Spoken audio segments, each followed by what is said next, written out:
Сәлем достар, сіздермен Салтанат.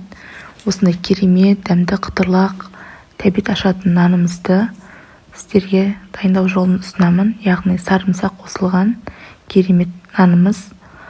Осындай багет ұсынша нанымыз аламыз да, осылай кесіп турап табаға салып қоямыз. Және майонезге сарымсақты үкіштен өткізіп, және аскөктерімізді ұсақтап турап, барлығын қосып, біркелкі болғанша араластыратын боламыз.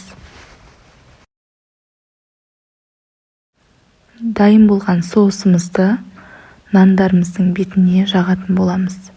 Яғни бетіне толық жағып шығасыздар. Бұл нанымыз иісі де мұрын жарады, дәмі де өте керемет болып шығады.